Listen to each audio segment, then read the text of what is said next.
राधा एक टूटी फूटी छतरी लेकर स्कूल जाने के लिए घर से निकलती है। उसका पिता रमेश कहता है, अरे कहाँ जा रही है इतनी बारिश में? स्कूल जा रही हूँ पिताजी।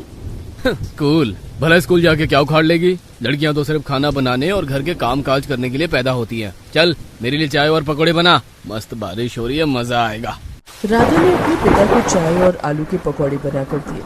पिताजी अब मैं स्कूल जाऊँ? मैं जल्दी लौट आऊंगी और फिर घर का काम भी कर दूंगी। हाँ ठीक है जा। राधा टूटी फूटी छतरी और कुछ किताबें लेकर निकल गई। उसके पास किताबों के लिए एक बैग भी नहीं था। उसकी छतरी से बारिश का पानी उसके ऊपर गिरने लगा, वो भी भीग गई और उसकी किताबें भी भीग गई। बाप रे, कितनी तेज बारिश हो रही है, लगता है जैसे आसमान बादलों से सारा पानी निचोड़ रहा है। राधा स्कूल पहुंच गई। वहाँ टीचर पढ़ा रही थी। क्या बात है राधा, आज इतनी देर कैसे हो गई? वो पिताजी ने मुझे रोक लिया था चाय और पकौड़े बनाने के लिए। ये लोग कब समझेंगे कि लड़कियों को भी पढ़ाना लिखाना जरूरी है। लड़कियां भी बहुत कुछ कर सकती हैं। हाँ मैडम, मैं भी जिंदगी में बड़ा कुछ करना चाहती हूँ, इसीलिए मुझे पढ़ना है। राधा किताबें खोलने लगी, लेकिन उसकी किताबें पूरी तरह से भीग चुकी थी, पन्ने बिखर रहे थे। ये देखकर टीचर को बहुत दुख हुआ। ये क्या राधा, तुम्हारी किताबें तो खराब हो गई हैं। तुम्हारे पास बैग नहीं है क्या? नहीं मैडम, वो पिताजी ने बैग खरीद कर नहीं दिया। ठीक है, ये लो कुछ पैसे रखो, इनसे नई किताबें और एक बैग खरीद लेना। Thank you teacher. राधा पढ़ाई करके घर लौट गई। आ गई तू? मैं कह रहा हूँ ना राधा, तू बस समय बर्बाद कर रही है स्कूल जाकर। उससे अच्छा घर के कुछ काम काज सीख ले। कुछ दिन बाद शादी करनी है तुझे। शादी? नहीं पिताजी, मैं पहले खुद के पैरों पर खड़ी होंगी, फिर शादी करूंगी। बहुत बोलने लगी है तू आजकल। स्कूल में ये सब सिखा रही है क्या वो टीचर? राधा ने अपने पिता की बातों पर ध्यान नहीं दिया। उसने बिस्तर पर किताबें रख दी और उसमें से कुछ पैसे नीचे गिर गए। अरे ये क्या है, पैसे कहाँ से आए? राधा ने सब कुछ बताया। नहीं, किताबें खरीदने की जरूरत नहीं है, ये पैसे मुझे दे। नहीं, मैं ये पैसे आपको नहीं दूंगी। इन पैसों से आप शराब पियेंगे। तो तेरा क्या जाता है, दे मुझे। रमेश ने राधा को जोर से एक थप्पड़ मारा और उससे पैसे छीन लिए। राधा रोती रही। रात को बारिश और तेज हुई। अगले दिन सुबह राधा नींद से उठी तो देखा कि घर के अंदर पानी घुस गया है। अरे ये क्या, घर के अंदर पानी आ गया है। ओहो, ये बारिश तो रुकने का नाम ही नहीं ले रही है। ऐसे ही चलता रहा तो बाढ़ आ जाएगी। राधा बिस्तर पर गैस ओवन उठाकर खाना बनाने लगी। रमेश घर पर नहीं था। खाना बनाने के बाद वो स्कूल जाने के लिए तैयार होने लगी और तभी रमेश आ गया। राधा, अब से स्कूल जाने की जरूरत नहीं है, आज तुझे लड़के देखने वाले आएंगे। लड़के वाले? लेकिन मैं सिर्फ 10 साल की हूँ पिताजी। हाँ तो क्या हुआ, हमारे बाप दादा के जमाने में इससे पहले ही शादी हो जाती थी। तुझे मेरे सर से निकालना चाहता हूँ मैं। क्यों पिताजी, मैं आप पर बोझ हूँ क्या? और नहीं तो क्या, मुझे लड़का चाहिए था जो मुझे घर बिठाकर खिला सके, लेकिन तेरी माँ ने तुझे पैदा कर दिया और खुद मर गई। तुझे बोझ बनाकर खुद चली गई। राधा की आंखों से आंसू गिरने लगे और उसे कई तेज बाहर बारिश गिरने लगी। घर से कुछ दूर एक नदी थी। नदी का पानी भी बढ़ने लगा। पानी में लहरें आने लगी। दोपहर को राधा को देखने लड़के वाले आ गए। लड़का और उसका पिता आया। राधा साड़ी पहनकर उन लोगों के सामने बैठ गई।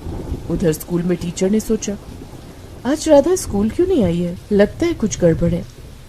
टीचर तुरंत राधा के घर आ गई और सब कुछ देख लिया। रुक जाइए आप लोग, एक 10 साल की बेटी की शादी की बात कर रहे हैं, आप लोग को शर्म नहीं आती? टीचर! राधा दौड़ कर गई और टीचर को जकड़ लिया। टीचर, हमारे बीच में मत आइए, बहुत बुरा होगा। ठीक है, देख लेंगे। राधा तुम चलो मेरे साथ, आज से तुम मेरे स्कूल में ही रहोगी। राधा टीचर के साथ चली गई और स्कूल में रहने लगी। रमेश बहुत गुस्सा हो गया। उस स्कूल टीचर को तो मैं नहीं छोड़ूंगा, उस स्कूल को मैं मिट्टी में मिला दूंगा।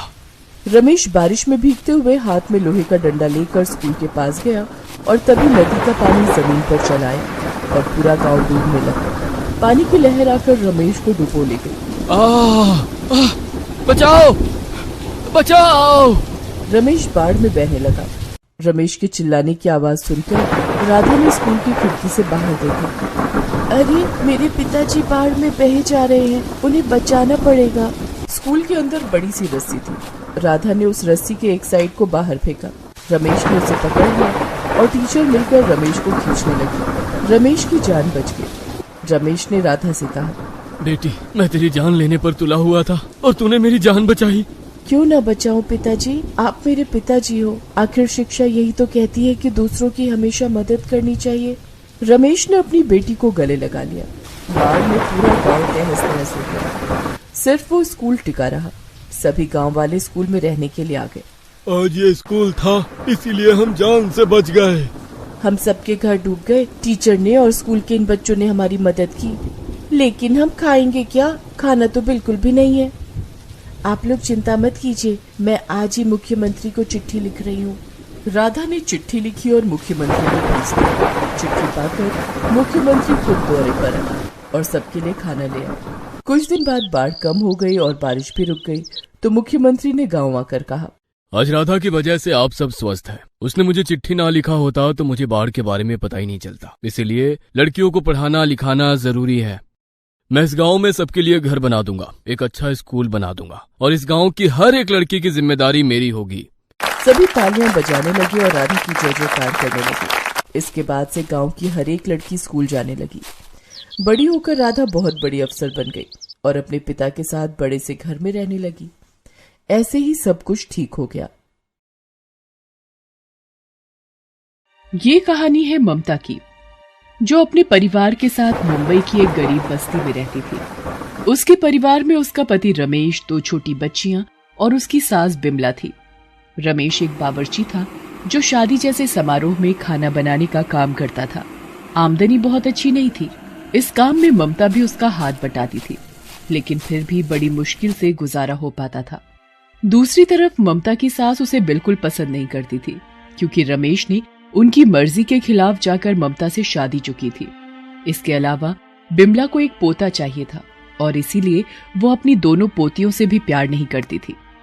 एक दिन रमेश और बिमला खाना खाने बैठे तो पहला निवाला चखते ही बिमला अचानक से नाराज हो गई और गुस्से से बोली, छी, ये क्या उबाल के रख दिया? कोई स्वाद ही नहीं इसमें। रमेश, तू तो कह रहा था कि ये महारानी तेरे काम में तेरी मदद करती है। ऐसे करती है मदद? अरे ऐसा खाना खिलाएगा लोगों को तो हमारी भूखे मरने की नौबत आ जाएगी। माँ बस भी करो, क्यों इतना भड़क रही हो? मेरी तबीयत ठीक नहीं थी तो मैंने ही ममता को सादी खिचड़ी बनाने को बोला था। माँ जी, आप नाराज मत होइए, मैं आपके लिए कुछ और बना देती हूँ। बनाना था तो पहले ही बना देती। अब क्या बनाएगी? इतने में ममता की दोनों बेटियां बाहर से आ जाती हैं। बाहर जोर की बारिश हो रही थी। दोनों बच्चियां पूरी तरह से भीगी हुई थी। वो खुद को झटक कर पानी सुखाने की कोशिश करती हैं तो पानी के कुछ छींटे बिमला पर पड़ जाते हैं। अब तो बिमला का पारा चढ़ जाता है। वो गुस्से से अपनी बड़ी पोती पिंकी का कान पकड़ती है और कहती है, क्यों, तू अंधी है क्या? दिखाई नहीं देता? मुझ पर पानी क्यों डाला तूने? रमेश तुरंत ही खाना छोड़कर अपनी माँ को रोकता है और गुस्से से कहता है, माँ ये क्या कर रही हो? बच्ची तो है और पानी के कुछ छींटे ही तो पड़े हैं तुम पर, इतना क्यों बिगड़ रही हो? इसलिए बिगड़ रही हूँ क्योंकि ना तो मुझे तेरी घरवाली पसंद है और ना ही ये दोनों। अरे तू बिना मर्जी के इसे ब्याह लाया, मैंने बर्दाश्त कर लिया। एक पोते की उम्मीद लगाई, वो भी पूरी नहीं हुई, और ऊपर से तू भी हमेशा इन्हीं की तरफदारी में लगा रहता है। ना जाने कौन सा जादू कर दिया है इस करमचली ने तुझ पर। माँ तुम भी ना हद करती हो माँ। इतना कहकर रमेश घर से बाहर चला जाता है। उसके घर में इस तरह की कहासुनी रोज की बात हो गई थी। बिमला किसी न किसी बात पर ममता और उसकी बच्चियों को खरी खोटी सुनाती। ममता को भी उसका व्यवहार बुरा लगता था, पर वो कभी शिकायत नहीं करती थी। लेकिन रमेश को ये सब बिल्कुल अच्छा नहीं लगता था। वो उदास होकर एक जगह बैठ गया। जोरदार बारिश हो रही थी। रमेश अपनी सोच में डूबा हुआ था। तभी उसने महसूस किया वो जिस जगह बैठा था वहां बारिश का पानी भरने लगा। उसने इधर उधर नजर घुमाई तो देखा कि धीरे धीरे लोगों के घरों में भी पानी जा रहा था। वो हड़बड़ी में उठा और जैसे ही उसने कदम बढ़ाया, एक पत्थर से टकरा कर गिर गया। उसके सिर पर गहरी चोट आई थी, जिससे वो बेहोश हो गया। पूरी बस्ती में बारिश के पानी को लेकर हाहाकार मचा हुआ था। किसी का ध्यान रमेश पर नहीं गया। कुछ ही मिनटों में वो बाढ़ के पानी में डूब गया और बेहोशी में ही इस दुनिया को अलविदा कह गया। कई घंटों तक जब रमेश घर नहीं लौटा तो ममता को उसकी चिंता हुई। वो अपनी सास से बोली, माँ जी, मैं जरा इन्हें देख कर आती हूँ, आप पिंकी और सोनी का ध्यान रखिएगा। बिमला ममता की बात का कोई जवाब नहीं देती। ममता अपनी बच्चियों को घर में रहने की बात समझाकर रमेश को ढूंढने निकल गई। पूरी बस्ती में पानी भरा हुआ था। कई घंटों तक ढूंढने के बाद भी उसे रमेश कहीं नहीं मिला। वो निराश होकर घर लौट आई। अगले दिन जब बारिश के साथ साथ पानी का स्तर भी कुछ कम हुआ तो आसपास के लोगों ने रमेश की लाश को देखा और ममता को जाकर बताया। ये सुनकर ममता के पैरों तले जमीन खिसक गई। उसकी तो जैसे पूरी दुनिया ही उजड़ गई थी। वो दौड़कर रमेश की लाश के पास गई और उससे लिपटकर रोने लगी।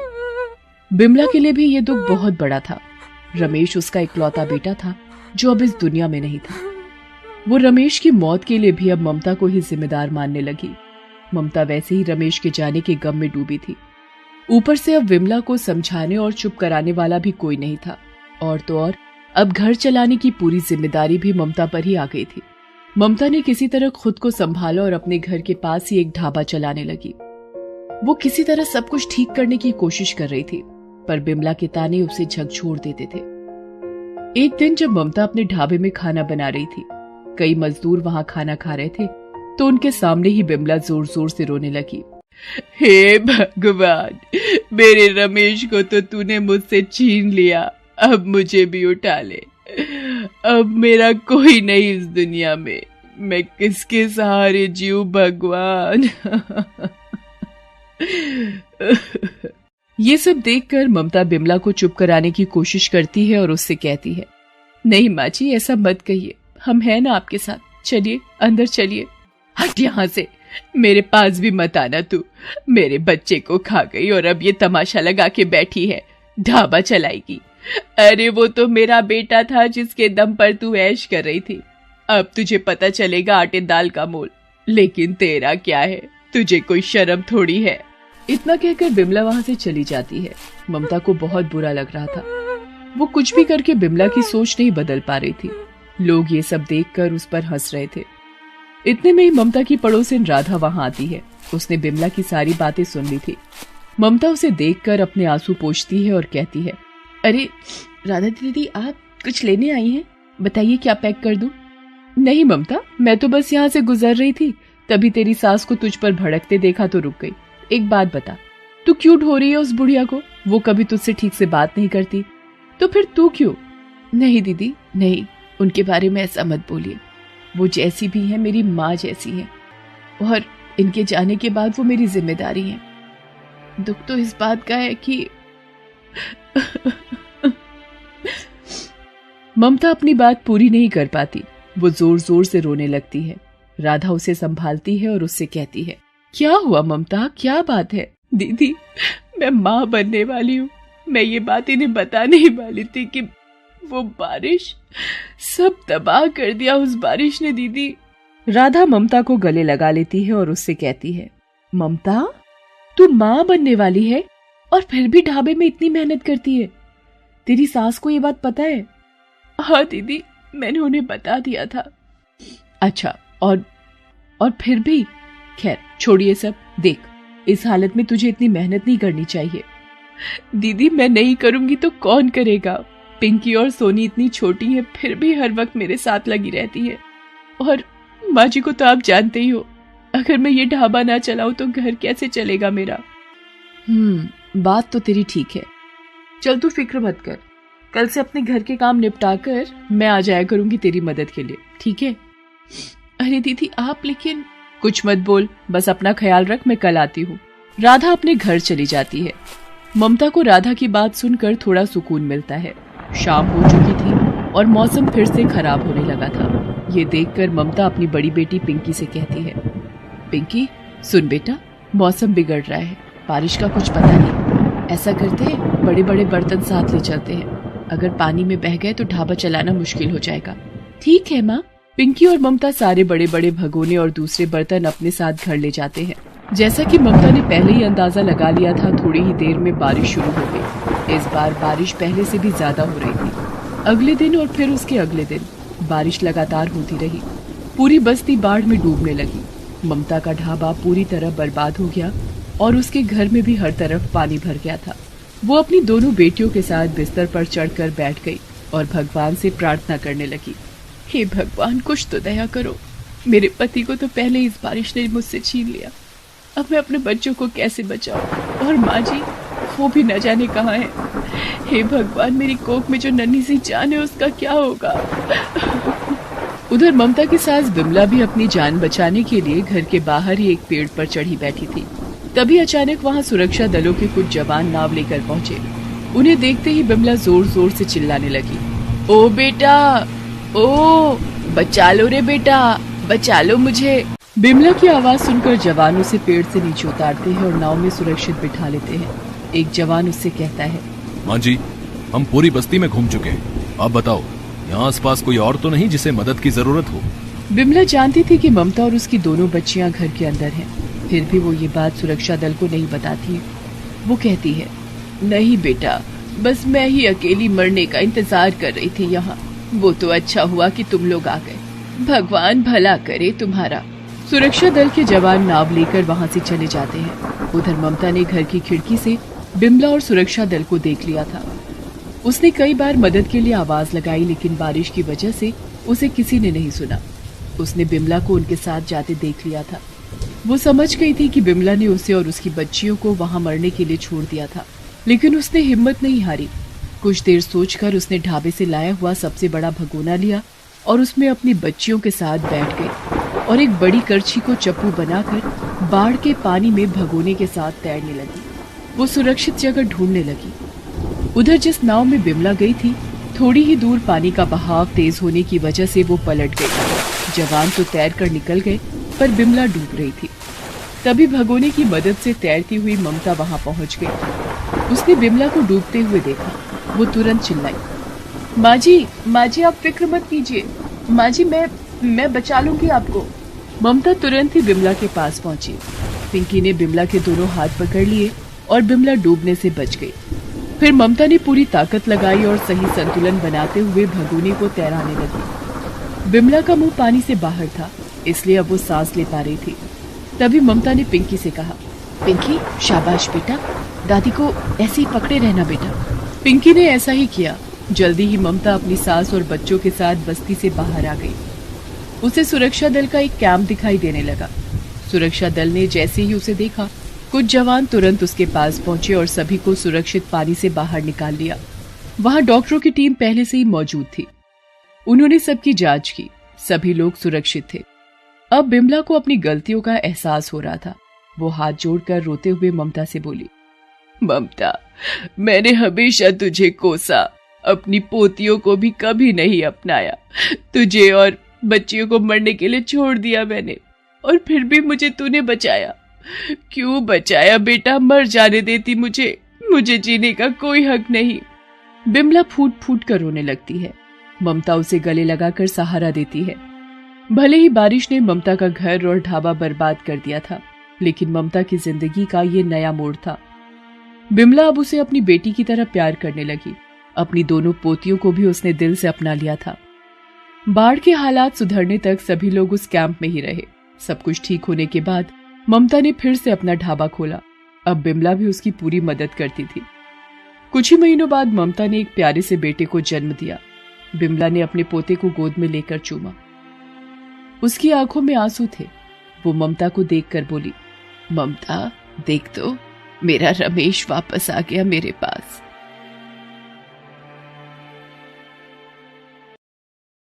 ये गांव कितना सुंदर है।